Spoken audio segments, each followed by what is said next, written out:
freedom is never more than one generation away from extinction. We didn't pass it on to our children in the bloodstream. The only way they can inherit the freedom we have known is if we fight for it, protect it, defend it, and then hand it to them with the well-taught lessons of how they in their lifetime must do the same. And if you and I don't do this, then you and I may well spend our sunset years telling our children and our children's children what it once was like in America when men were free.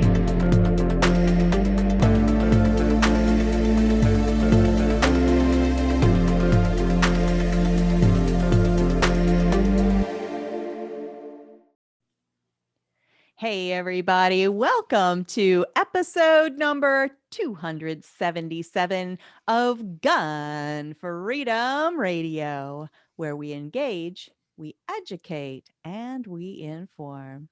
We are brought to you by azfirearms.com, your nationwide hometown gun shop. I am one of your hosts, Cheryl Todd. And I'm the other guy, Dan Todd. Our theme today, Second Amendment Media in the Age of Censorship. And our guest is Paul Lathrop.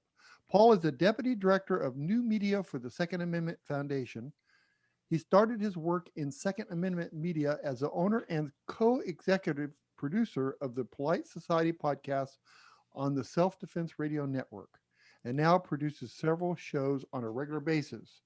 Paul is also the creator of Amm-Con, which is an alternative mass media conference. This conference is for podcasters, bloggers, YouTube creators, and anyone else in the new media that has a connection for the Second Amendment community. Absolutely. Welcome back on the show, Paul. Thank you for having me very much. This is so fun. Anytime we get a chance to chat and catch up. And first of all, congratulations on retiring from one career and sliding seamlessly right into the next. I guess you fell into it quickly. I think fortune favors the workaholic is the theme there. But tell us about your new role at SAF. Well, I am, as the title says, I'm the Deputy Director of New Media. What that means is if you see it online anywhere connected with the SAF, I've got my fingers in it somehow. Holy cow, that's a big job. I do the Daily Bullet and Weekly Bullet video series for the Second Amendment Foundation. I do still do the Polite Society podcast and the Armed Society podcast.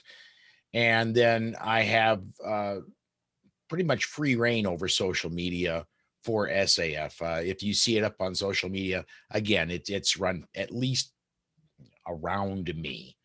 I know what's happening there, and I'm posting most of what you see up on the SAF's Facebook site.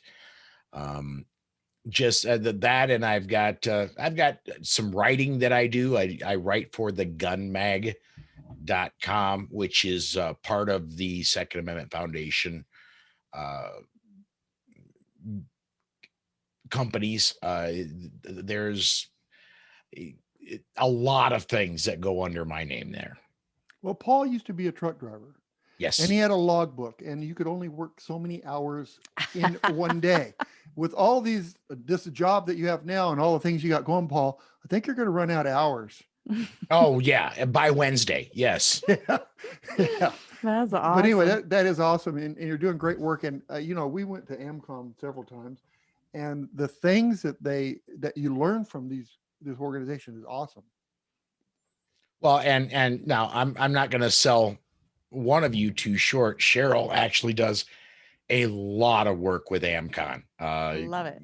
Cheryl not only MCs half the event, she's on the planning committee, and Amm-Con, although I'm kind of the guy in charge of it, I'm really just the leader of a team, and the team does most of the work. I just kind of say, "Ooh, look, shiny," and everybody else jumps and does it. Well, you do not, and I will not let you sell yourself short. We wouldn't even have an Amm-Con if you hadn't have thought it up and pushed forward all the obstacles out of the way to make it happen. And you're just a voice of encouragement. And, we come to you with ideas and you're like, I love it. Let's do it. Or what if we did it this way? So, yeah, But that's to you me, are. I think, Paul, that's kind of a title of a leader. Doesn't that what a Mhm, leader does? He mhm. kind of points things in a direction, and there's that shiny, go get it, right? So you're doing a Absolutely. great job with it. Thank you very much. So, Paul, I've titled this episode The 2A Media in the Age of Censorship. How, with all of those hats that you're wearing and all of the ways that you are trying to communicate messaging, positive messaging about, why we love the Second Amendment, all the different tools and equipment and training and all that sort of thing. And then also trying to shine a light on, hey, here's some stuff that's happening that's trying to infringe on all of those things. Um, how are you navigating these shifting sands where we are allowed, hate that word, to utter, we're not allowed actually to utter certain words about liberty and gun ownership? It's tough. I mean, it's really a huge challenge in that, for example, right now as we speak, I am under a 7-day Facebook ban that will end tomorrow evening as we're recording this. And my understanding is I went under that Facebook ban because back in early September, now remember the election was on October 3rd. So back in early September, as a joke, I posted, remember to all my Democratic friends to vote on November 4th. Right. And put all kinds of laughing emojis around it, because I do actually have a lot of friends on Facebook that are of the liberal variety. Some are pro-gun, some not. Yeah. But I it was more of a joke to my friends. And of course, now that the election is totally over and we're coming up on inauguration, now Facebook decides it's a great time to throw this guy a 7-day ban. They fact checked your joke. Yes.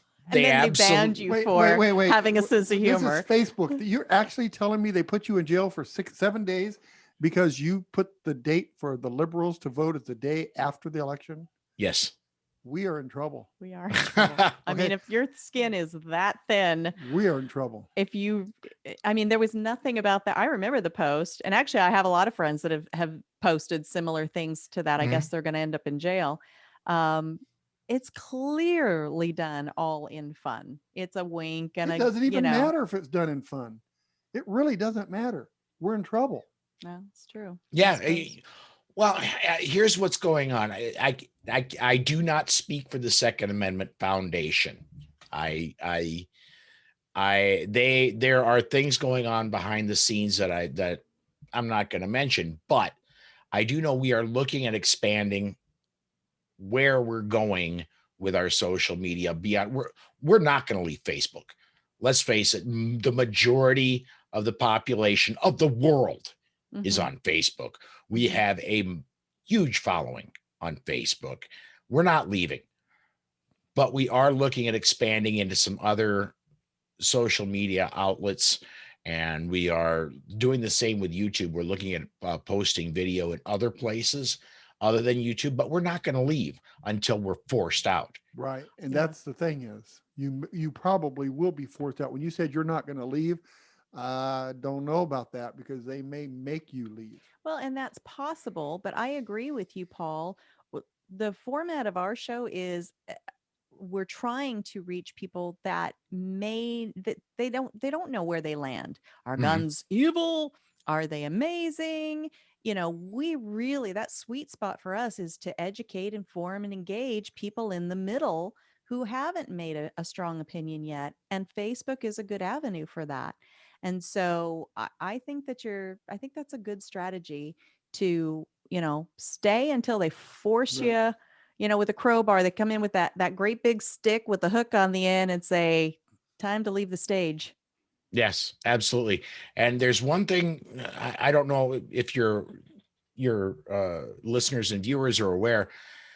My boss, he knows a whole lot of lawyers. Yeah, as a matter of and fact. and so I don't, they're going to have to really force. You know what I mean? That's so true. That's so true. But one thing that I find interesting about the place that we're in right now, where you can get a 7-day ban for a joke that is Hmm. clearly a joke, there's nothing, harmful or hateful or, any ugliness to it.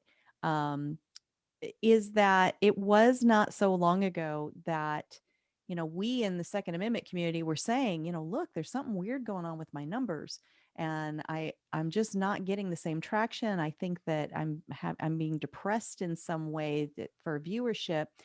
And we sounded like crazy people. We sounded like we were conspiracy theorists. Hmm. And I swear to you, now that we are, past the year 2020 into the year 2021, I don't know that anything is so crazy that I can't at least pause for a moment and go, maybe. You know, we have over 500,000 followers, speaking of the SAF, on Facebook. And we used to, when we would post something, it would get a couple 100,000 views. Now we're struggling to get 80. We get there, but it's a struggle.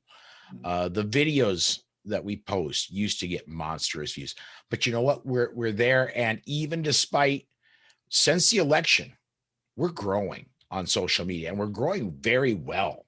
Mhm. I don't want to say exponentially, but we're still growing very well, and so I think it's a lot to do with your attitude. Yeah, they're gonna do what they're gonna do. Mhm. My job is to put out the best content I can, make it interesting, make it entertaining, and where the numbers land is where they land. Mhm. Right. I agree with you. We can't get ourselves too twisted up about it, and of course, at the same time, look for other avenues to help get our message out.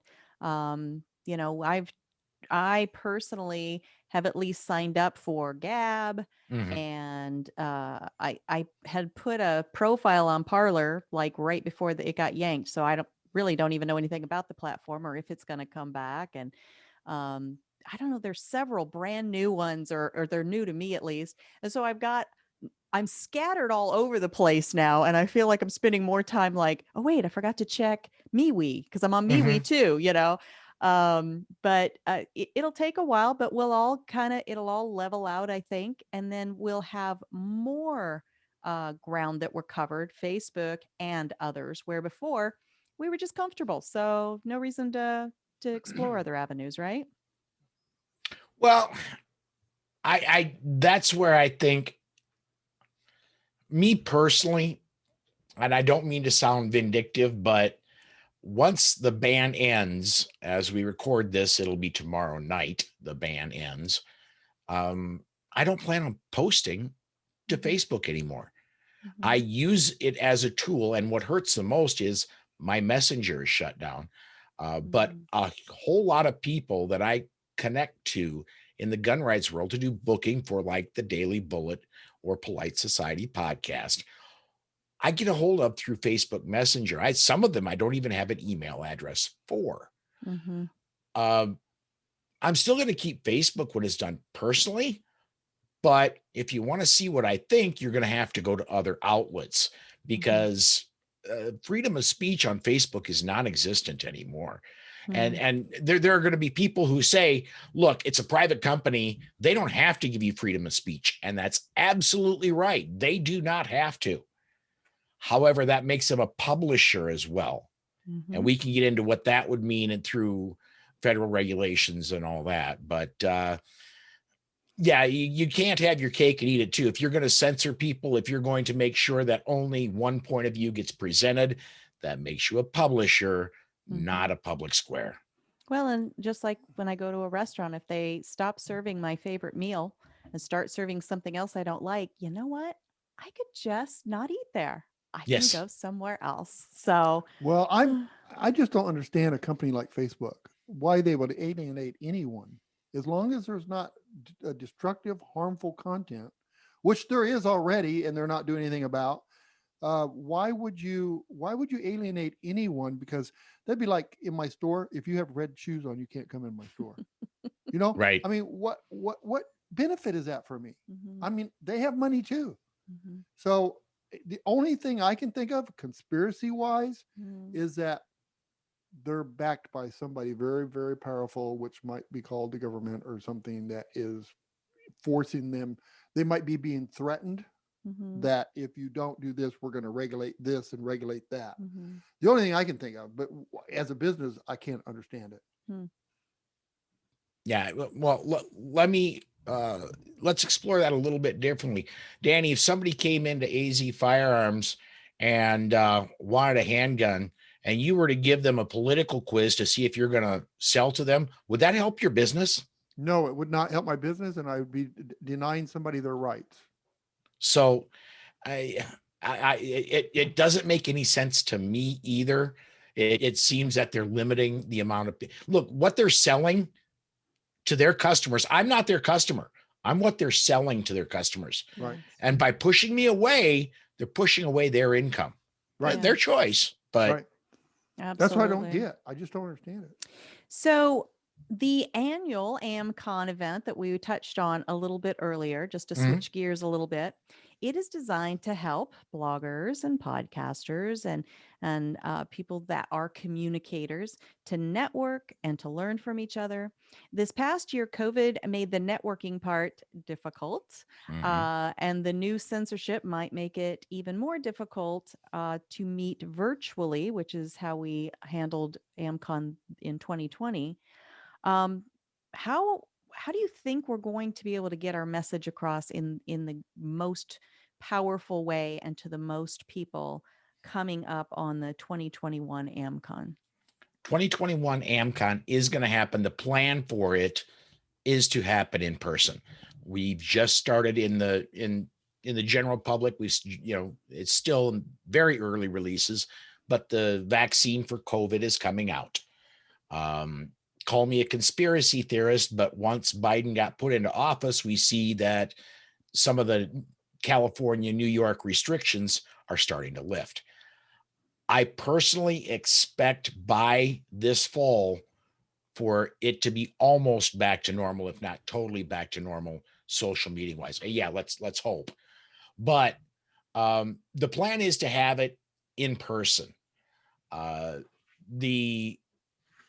There will be a virtual sense to it as well, in that we will be doing, just like when I do the Armed Society podcast or Polite Society podcast, we'll be broadcasting it as well. So if you cannot attend in person, you'll be able to watch it online and comment with your questions for the presenters, because all of our presenters have a Q&A segment at the end of their talk, so that your question can be asked of the presenter as well. But the plan is right now to have it live and online, and that we're going to have to, it's always held in conjunction with Gun Rights Policy Conference, same weekend, same hotel, day before. So that's the plan. And it's right now we're just waiting to see what's going to happen as soon as when people get all the lockdowns ended. We're hoping to have it at the traditional time, that being mid to late September. But we're prepared. I spoke with Alan Gottlieb about this.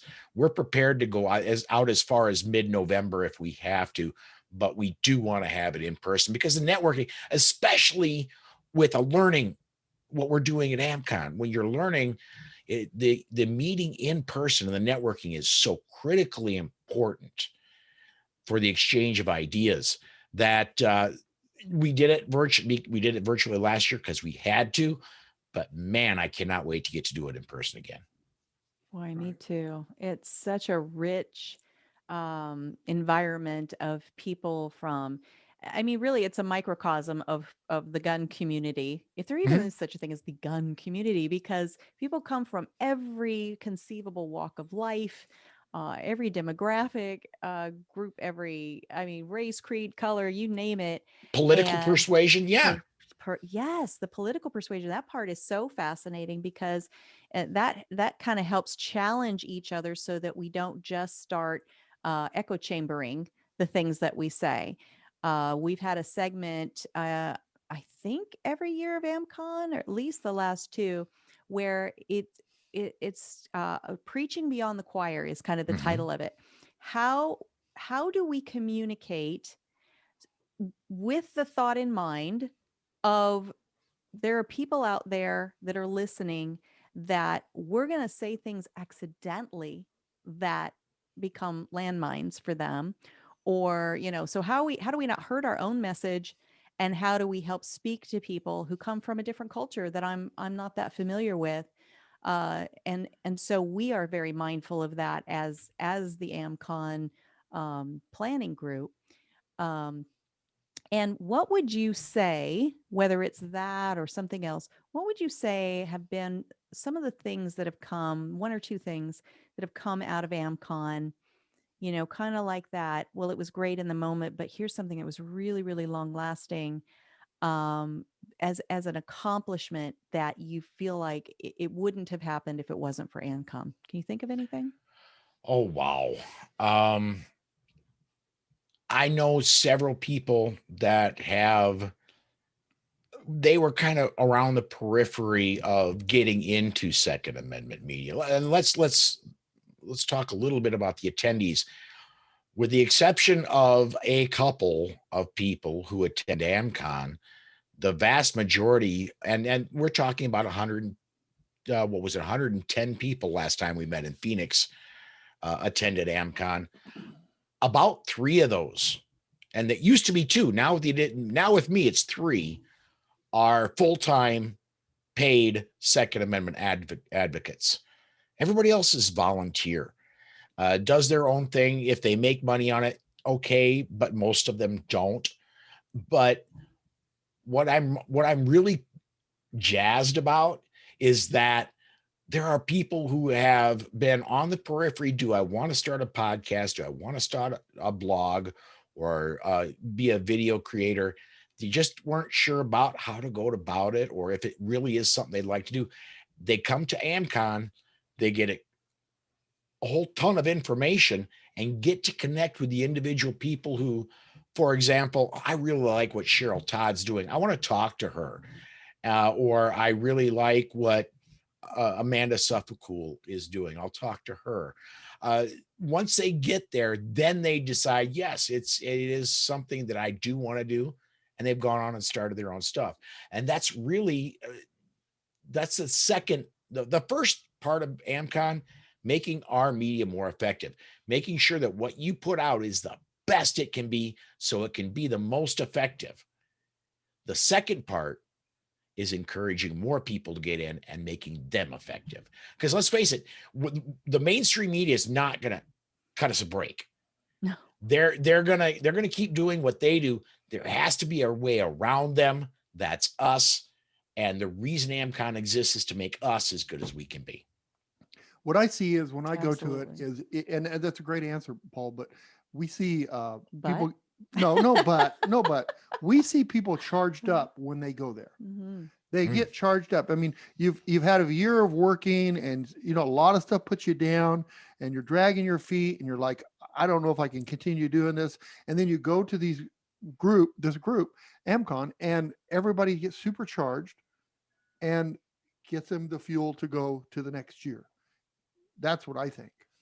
It is really tremendous. And when you were talking, Paul, about doing what you do to the best of your ability, I was thinking how, Sarah Cade has taught us lighting for the last 2 years. Mm-hmm. And just something that's simple, but yet it's really not simple, because if I'm trying to be appealing and I'm trying to get my message across, but I've got myself either lit like Lon Chaney so that all my, the shadows are bad, or or it's too bright and now you can't even see who's talking to you. Or you appear It's green and like you should be on your way to the hospital. Yeah. Yes. I mean, these things will interfere with people being able to just relax and hear what you're saying because they're so busy looking at what is happening? Why is she green? What happened to her? Mhm. Well, Um, wait a minute. I'm going to interrupt that. We've had trouble with lighting a lot. So when the lighting gets good for Cheryl, then they see me and then like, no, we can't have this. So the lighting's always been an issue for us. oh my goodness. But it's things like that. It's tips and tricks and tools Mhm. and things matter to communication that you might not even be thinking about. And we try to think about those things at Amm-Con and bring them as subject matter. Would you Right. say that's fair? Oh, absolutely. Uh, and it's not some other things. If they were to attend AmCon, they'd find out is, for example, how to sell yourself, how to monetize your content. There are companies out there willing to pay to put their name out in front of your audience and Let me how to get my get pen that. out, Paul. Let me get my pen out. If you start naming specifically with phone numbers, no. Okay. But no, seriously, there's a lot of things that are not, uh, besides make sure you look pretty and you project your voice. There's a lot more that goes into broadcasting of all varieties. Mhm. And so the getting good at all that, and let's face it, we're not talking master class level stuff because each presenter has about 20 minutes to present and then about 10 minutes for questions. We're not talking collegiate level courses here. This is just basic tips for people to get better, and then a discussion on it, and then it's on to the next subject.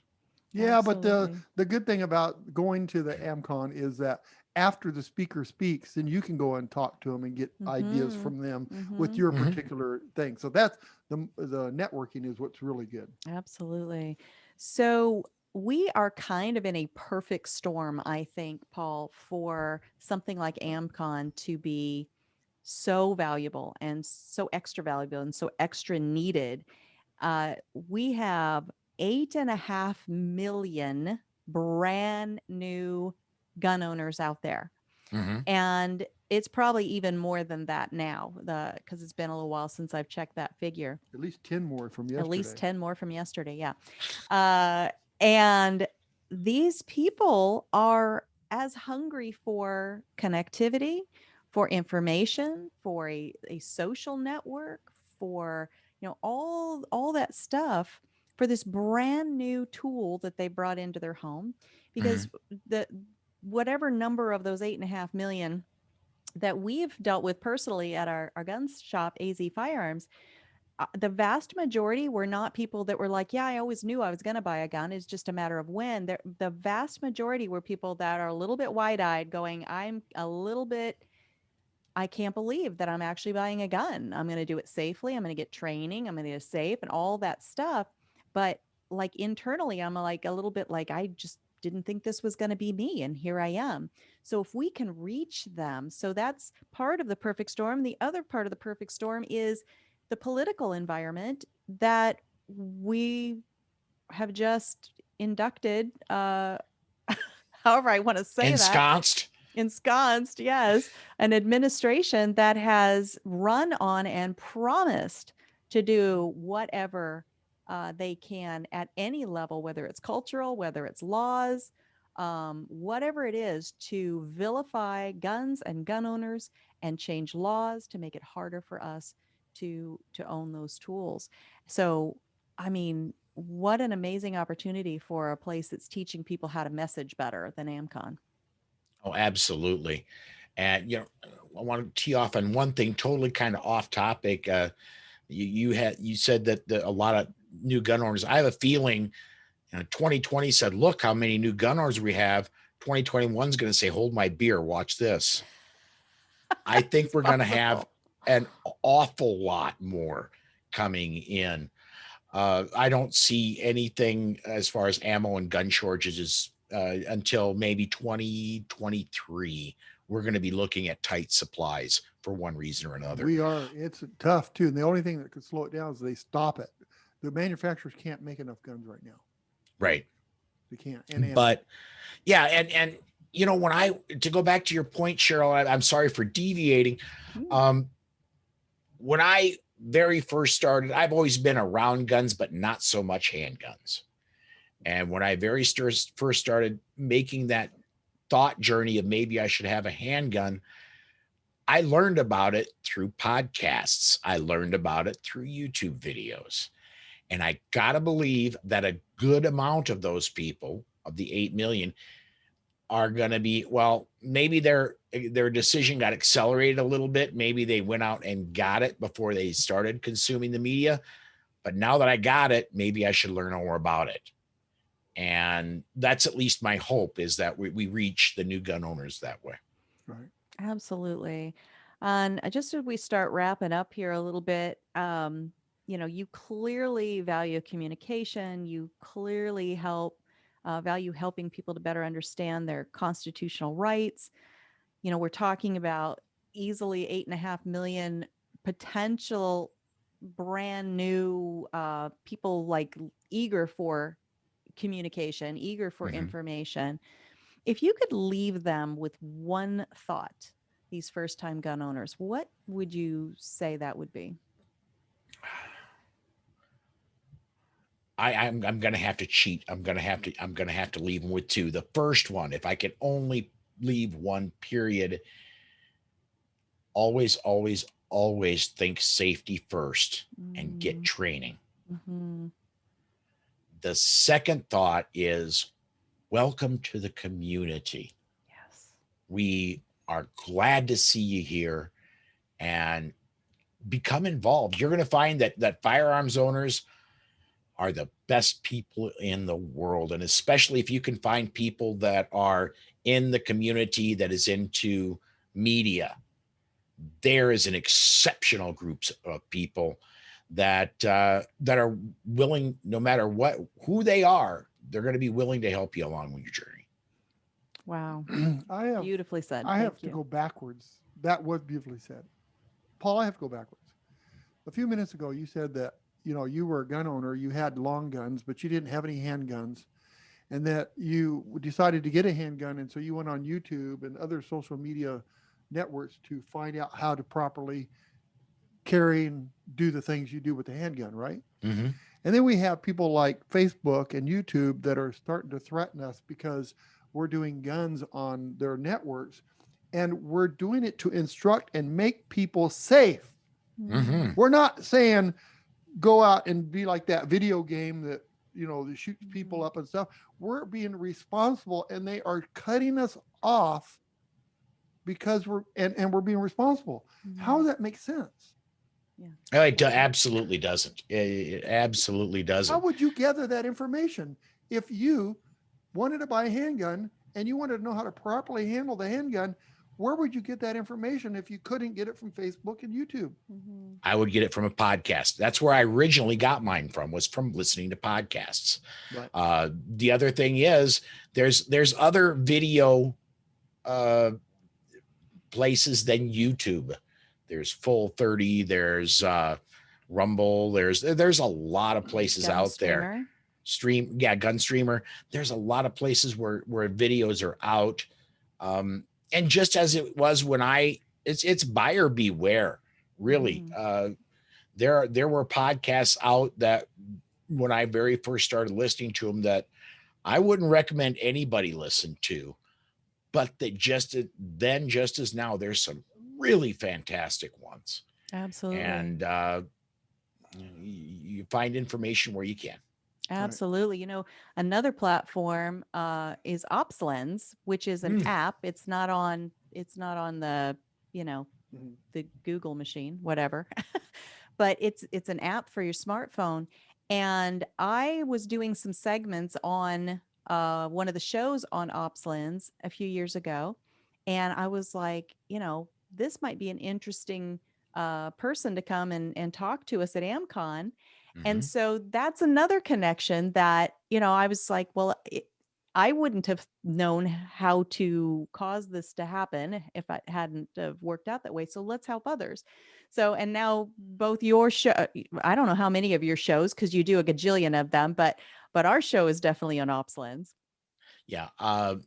Speaking now, I'm going to switch over to the hat for the Self-Defense Radio Network. There are 4 shows on the network that are on the Ops Lens app, and at least 2 of them go up there live. So, yeah, and Danny, that's another way. The Ops Lens is a perfect example of where people can get information going away from Facebook, going away from YouTube, going, to totally around another way. So, yeah. But Facebook was designed to take all of our life away from us. All we do is Facebook. That's what they designed it to do. Everything is focused on. I can't do Facebook. Why does he look at me when he says that? I can't do spend it. too much time on Facebook. I'm on Facebook for one reason in this marketplace. I buy stuff off marketplace, but it's like, so I'm going to have a rant after you leave the show about this, because they set it up so we depend on them, and then they mold and change our lives to fit them, or we're out. And I got a rant. I'll do it in a minute. But anyway, I agree with you. There are other options out there, Paul, but if it should be all options, there's nothing offensive about learning how to use a firearm. No. Agreed. And the very fact that there's sort of an implication of that is part of that trying to change the culture, that, if you even say the word gun, people would like, oh, what, and so we are trying to re-normalize. There was a time in American history when every home pretty much had at least one gun. We didn't even talk about them because it was a gun. It was like, do you talk about the knives and forks in your kitchen drawer? No, right, exactly. And so we're just trying to re-normalize that is just another tool, like the knives. I got me a brand new pair of underwear yesterday. They are awesome. No, it's no different. A gun was that way, Yeah. And talk about a segue. Paul, you thought you were segueing. We are way off the mark now. Thanks, Dan. All right. Well, thank you so much, Paul Lathrop. Tell folks how they can follow all that you do. Really, I'm going to go have a snack because it's going to take you a while to get through this. All the things that you do. Is there a hub that we can kind of just find all the different shows that you do? Well, there's 2 hubs. There's 2 places you can find what I do. If you are a Facebook user or a YouTube viewer, search out Second Amendment Foundation. That's where you'll find the Daily Bullet and the Weekly Bullet. Daily Bullet is a 15-minute interview that I do with people like Cheryl and Dan Todd, who I had on very recently and will be coming up again very soon. But people that are making a difference in the gun rights community. And I release one of those a day. The Weekly Bullet starts off as a 15-minute discussion with people like Cheryl and Dan Todd or other people who are making a difference. And then the rest of the hour is a news discussion program about Second Amendment events for the week.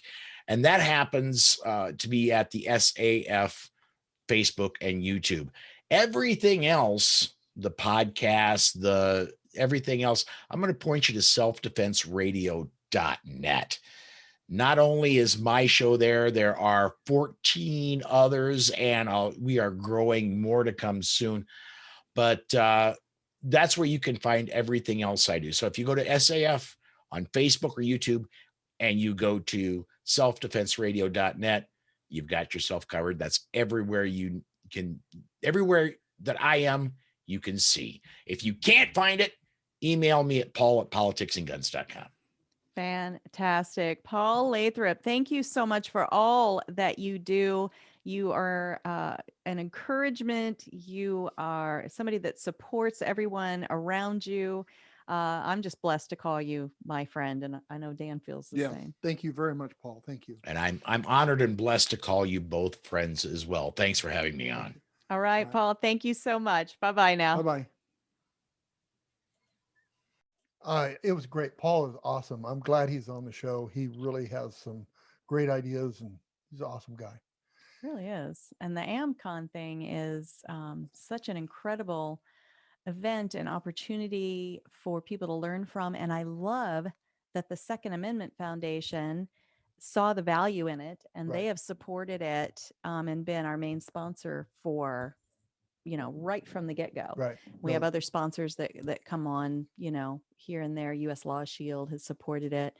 But Second Amendment Foundation was the first, call I think that Paul made and said, "Hey, I'd like to do this." And then they realized, well, we've got this captive audience at the gun rights policy conferences. So let's just, take it a day early, and we'll have this educational piece called Amm-Con. So right. I really appreciate people that put their money and their time where their mouth Right. is. So speaking of, I have a rant. Do you? Another one. We're gonna have to get your commentary music so I that don't you know, so but that you ease you into know, it these. just We're not a rant listen to show. Paul talking about Facebook and stuff like that, and I look at that and I go, okay, Facebook. When Facebook started, they wanted us to trust them to come up with a site that we could go on and do things, play games, communicate with people, share ideas, Well, and they and needed us communicate. there because we are the product. Right, They are right. selling us. So somehow we've become this this undesirable commodity, I suppose. But so we entrust them. We trust them to, and so we invest our time. Hmm. We invest our time, our equipment, and everything else. And so we have a lot invested as well. Hmm. And then they come and say, "Oh, you know what? We don't want you to talk about guns, or you can't joke about a politician." Hmm. And Is it like that, or are they like down their nose at us? I Ew, don't know. you won't Honestly, talk about guns. Ew. I don't think it's Facebook. I think it's somebody else, because Facebook as a business would not shy away customers and product Gosh, that you has wouldn't not. think so, You know, but I don't. right. I mean, Man, I don't know, because I mean, when once you get to like that huge corporate level, there are corporations that are actively working against our rights. so what's And it's not next? like there's a sign up in front of like Starbucks saying, if you own guns, don't shop here. They can do it other ways. But yeah, it's definitely conveyed through, cultural messages and things like that. But Facebook is really the one that comes to mind that is really the most kind of out there and in your face, saying, we really don't want your type here. We don't want your kind here. Right. So then these executives go, "Ooh, those no tuck-in shirts. Oh my gosh. If you wear one of those into a board, we're gonna get rid of that company." Hmm. I mean, so I look at it this way. Let's say I rent a building. Let's say I sign a 5-year lease on a building.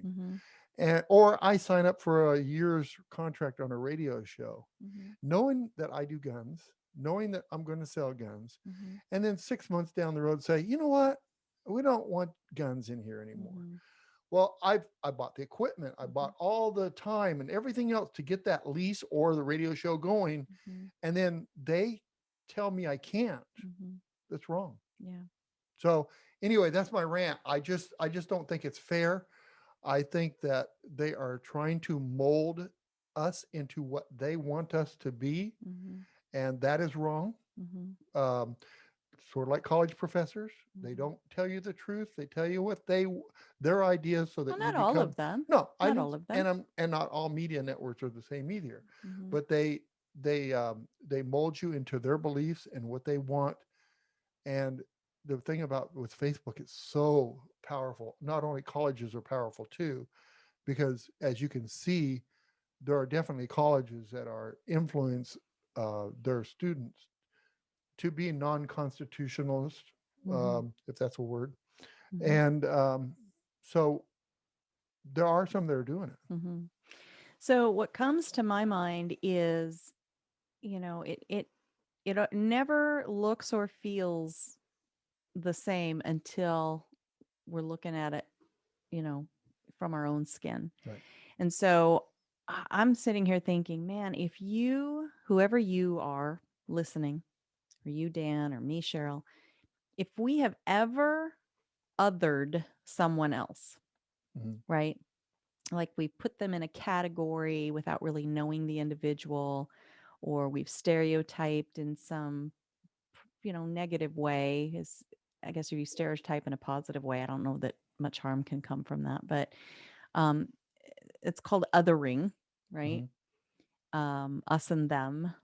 If you've ever othered someone else, this is what it feels like. Yeah. What's And happening right and I have now, to tell you, that you're somehow unsavory, you're fringe, you're undesirable, and it doesn't feel good. So that's one of the lessons that I always taught my daughter, our daughter, mhm, is if you don't like what's happening to you, one of the most powerful things you can do is learn from it and not perpetuate it, not do it to the next person.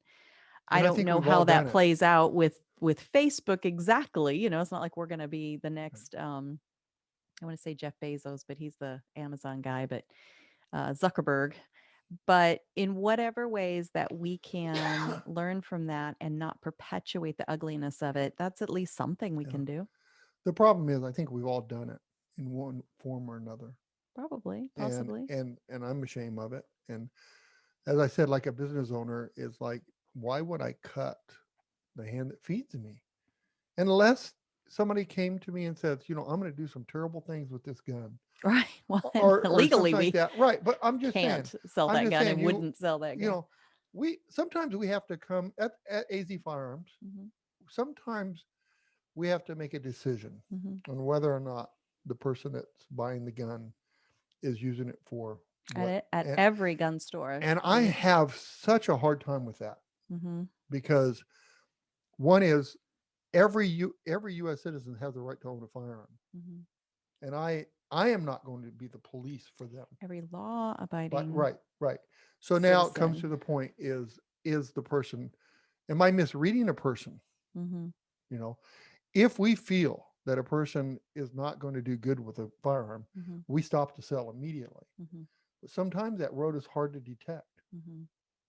So I can understand, but showing videos on YouTube or other media sources that teach people how to become safe, responsible gun owners is ridiculous to me. Why Yeah. would you do that? Even if you never want to have a gun in your house, you never want your kids to touch a gun, you still need to teach kids what to do if they approach a firearm. Right. In Germany, there is tons of ordnance that's still buried from World War II. Hmm. The kids that roam the forest and play in the grounds, the fields and stuff, are taught, if you see one of these things, stop, Don't don't touch. touch, Run run away, away. Tell a tell it grown ground up. up. Right. And they Eddie do, Eagle. but they do. And so, rarely do you hear about ordnance going off, but there's still live ordnance out there, Yeah. and they take care of it and they find live ordnance. Yeah. So if we don't, what do you do? Don't teach your kids about that so that they're protected from it, curiosity, whatever. No, curiosity will kill. Hmm. Not just the cat. No, it will. So So please, Facebook, I know you're listening to me. What's his name? Mark Zuckerberg? Yeah. Zuckerberg. Yeah. Yeah, I know he's listening to me. Mark, please. There's nothing wrong with firearm education.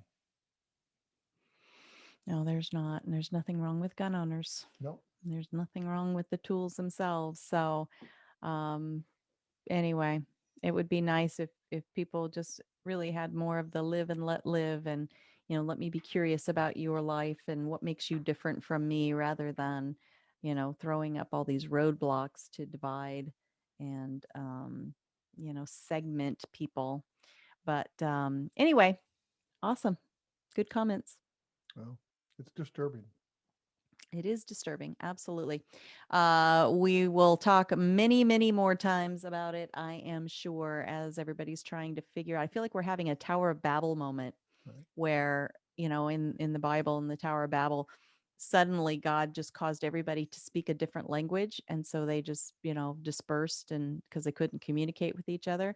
And it's kind of what's happening in the social media world, is that people are being, kind of forced or they're choosing because, it's so frustrating to try to speak when you're being shut down. Um, Have you ever had that? Scattering about to all these different social media platforms, and I'm just like, please. Have you ever had that? Just somebody tell me where most people are going so I know where I'm to invest my time, because it is a full-time job I went just to being on social media. I went to a house one time to pick up a gentleman's firearms. He had a pawn shop years ago. He passed away, so I can freely talk about this now. And I was there picking up his some gold and some guns. And the wife had the TV blaring on one of those Cartoon Network news stations. I think it was CNN. But and she come up to me and says, "You should melt all those guns down." And I go, "Well, why is that?" She said, "Guns are evil," and blah blah blah. And she would not let me say anything. Mhm. Now I was in her house. Mhm. I respected that. But as I tried to say how guns have saved lives, she wouldn't let me do it. Mm. And so maybe that's that extra tongue or extra language that we're talking about. No one can understand anybody, Mm. but it's scary to me. It is, because, one of the things that doesn't get talked about enough, and we don't talk about it enough on this show, is that at least 2.5 million times every single year, lives are saved because a responsibly armed citizen Right. had a gun. Right. And 200,000 times a year, a woman prevents a sexual assault because she was responsibly armed. And we really need to start saying that again at the somewhere in each show, because you're not hearing it. Right. It's not out there, but that's No, actual they don't want you to know that. factual information. And so, are those guns bad? Are the guns that were involved in stopping sexual assault and saving lives, preserving life, protecting life, are those bad guns? And that's funny too, because it's like, well, it's not funny, but there are people that, they're not around guns, and maybe one of their kids get killed because of a crime with a gun. Mhm. And they think that the gun is the fault, and that even locks them further away from guns. But then you have the other people that defended themselves and just barely saved their life, but they did, Mhm. and they become gun owners. Mhm. But I want to ask you a question, since you're the owner of a large media show called Gun Freedom Radio. I don't know If if a person large is the right word, if a but person called you on the phone and said, "Hey, I'd like to be on your show. I don't like guns, and I want to talk on the show," Mhm. because all you're doing is letting people that like guns talk on your show. Would you let me come on your show and talk about things? So that's happened. And my reply has been, well, what do you want to present that is unique, Mhm. that we haven't heard already 100 times? And but I say it nicely. Because I don't, if all we're doing is the talking points, Right. But if that's they want to boring. tell you their We don't story, bring any of our guests I want to on. tell you my story. I want to tell you why I don't like guns, because one of my kids, blah, blah, blah. So if it was somebody telling their personal life story, and that they, have a personal reason to have this bias, that could be interesting. I guess I would just have to. The ones that have asked, they clearly are representing some organization. Mhm. And I feel that those organizations already have a ton of money behind them. Right. They get a ton of airtime and a ton of press. And we're trying to present not only, the counter argument, the positive side of gun ownership, but it's people that they're not backed by gajillion Right. dollar organizations, and they are involved in teaching and training. So I would hope that you would say yes. mhm. I would invite Well, we've had a people ask to come on non-argument. that are we've had people that ask to come on that are pro gun, and they get asked the same questions by me, so what's your unique angle, what's your Right. personal experience, that kind of thing. So I feel like I'm fair and Right. balanced And in and that and way. I do. I think you would be, but I would challenge anyone that doesn't believe what we're talking to, if you have something to say, I would like to talk to you. Mhm. I'm not a professional argument person. I can't do good. Oh, yes, uh, you are a I can't, professional yeah, argument person, I can't do, but I'm your wife, I so. can't do civil debates, Mhm. but I, I like, I love it when I hear a story about, I hate the situation, but the people that have had no gun knowledge, whatever, been involved in a crime, decided to get into guns and love every second of it. Mhm. I don't hear stories where people had guns, they had a bad experience and got rid of every gun they had. But I'd like to talk to people that, I'm sure there are some Mhm. that, or, maybe somebody that's a kid that their parents had guns and, oh, I hate guns, and moved out of the house, and why they think that no one should have guns, or why I shouldn't have the right to have a gun. Because we have to have conversation.